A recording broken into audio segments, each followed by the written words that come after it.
Be a wonderful interview, and we're so happy to have him. South African business owner and former political prisoner Tokyo Sexwale has officially announced, as you know, that he will run for the presidency of World Soccer's governing body, FIFA. Sexwale is the fifth candidate to declare that he will bid to replace the outgoing Sepp Blatter, and that happens on the 26th of February next year.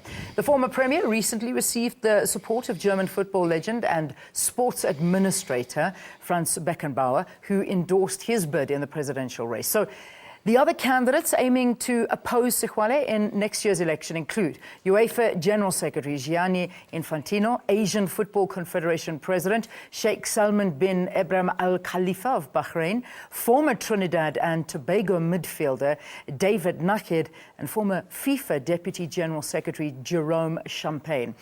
Liberian FA President Musa Bility and former FIFA Vice President Prince Ali bin Hussein of Jordan. All right, that's your competition. It's so nice to see you. Welcome to studio. Thanks so much. The mistake, all the number, everybody's there. Yeah. But the man from Trinidad and Tobago, Nakhid, has subsequently fallen out. Oh, he has fallen out, correct. So correct. That leaves 7 of us. 7 of you. So, I mean, when you hear those names, I mean, who do you think is your biggest competition at this time? Well, I shouldn't give away. This is a contest that is taking place globally. It will affect, it's taking place in every country, 205 countries. So it's the largest thing in terms of elections that we can ever have. Yeah. And the candidates, these are good people that I know, these are all friends. People, some of whom I've been with in FIFA for the last 9.5 years. So I know some South Africans think, oh, suddenly, so he wants to be FIFA president? Yeah. Where does it come from? I've been FIFA in front of all of you. Yeah, for a while. For a decade.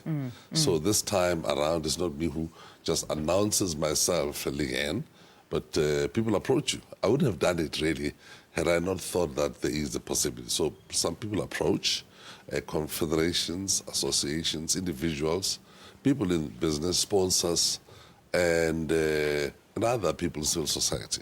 That's when I considered, I think I should try it. Good. Now, you spent the past week at the CAF headquarters in Cairo, where you made presentations. What was that like? Talk to us about the process. In Africa, we have the CAF, Confederation of African Football, as the home of football administering matters on the continent.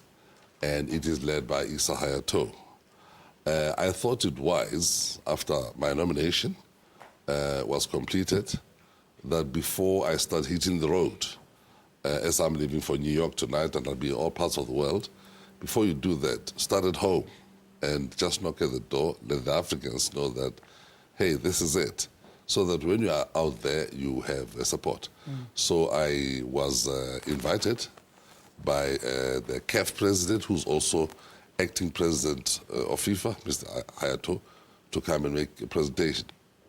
It was for them to understand what's your vision, what's your mission, what's your elections manifesto, what do you do for football in the whole world, how do you fix FIFA with the problems that we have right now. But most importantly, they were interested in, fine, you are FIFA president, what do you do for us in Africa? Yeah. So that was the presentation. That was the thing. Yes. You've asked a lot of the questions that I want to ask you. I mean, how do you plan on fixing FIFA? You can't fix it alone. It's a tough job. Yeah.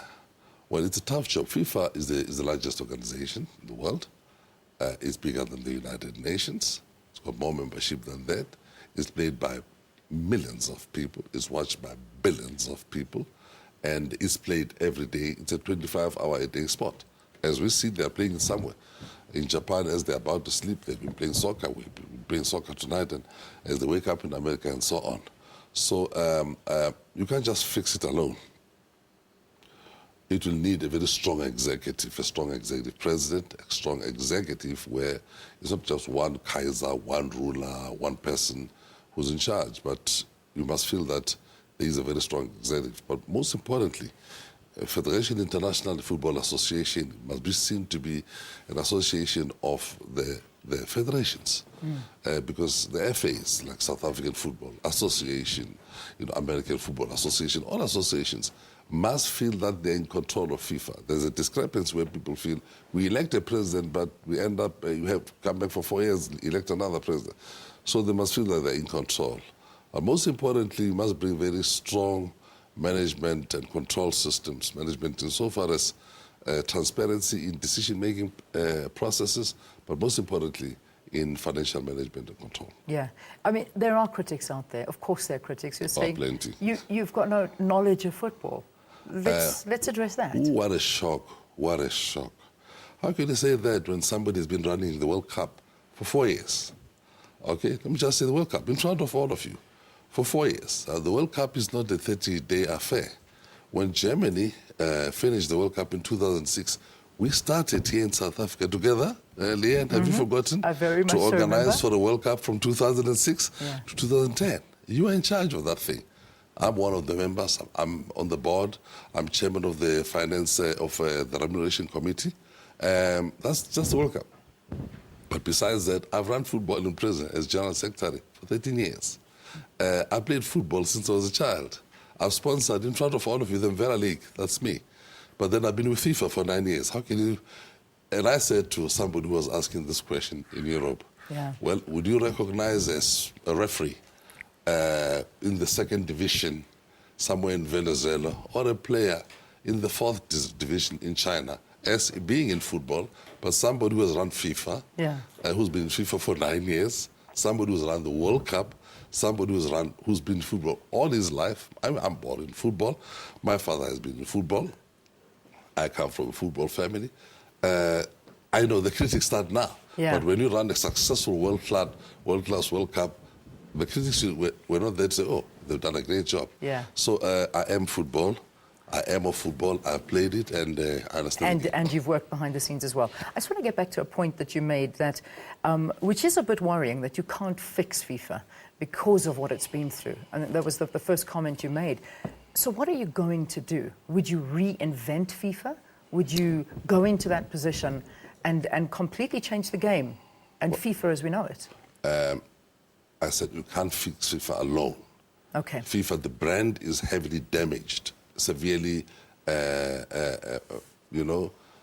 maligned by the scandalous allegations that followed all these corrupt things.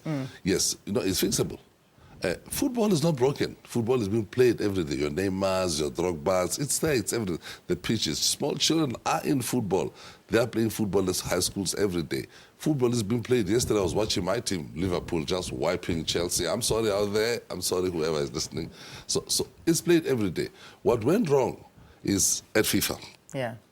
In Zurich, at the headquarters. But not money missing the headquarters itself, but certain people who did certain things nefariously, and they've now been discovered when investigations are made. That's what we have got to fix. The loopholes have been in marketing, advertising, television, commercial rights. People do these deals away from the limelight. That's what's broken. That's what's broken. You've got to fix that. Like I said, transparency, good financial management and systems control, an executive president who's surrounded by good leadership, which is elected there. That's why these reforms which are being suggested, which should be presented at the Congress on the 26th. These reforms are very, very key. So FIFA is fixable, but I'm saying it's not one person like it. I know as candidates. It takes a team. I can fix FIFA. No, it doesn't work like that. All right, football takes a team. It does indeed. That's it. Good luck. We're behind you all the way. We really, really are. So I've got into the news time already. That's how much we are so excited for you. Well, I'm leaving tonight for the United States. I hope South Africa is behind me. People should understand that we're doing this for all of you. But the fact that we are here already, it's a success. Yeah, indeed. Tokyo Sexwale, good luck to you. Thank you for talking to us here on the program. So Tokyo Sexwale is, of course, the candidate, we say the fifth candidate to declare his will to replace the outgoing Sepp Blatter. And this is all happening next year, the 26th of February. Thank you so much for joining us on the program. Okay, thanks. All right, so it's just gone 7 o'clock. I think that, I suppose, maybe has stolen your top news position there, Ayanda. But I know there's a lot more to get through. Ayanda.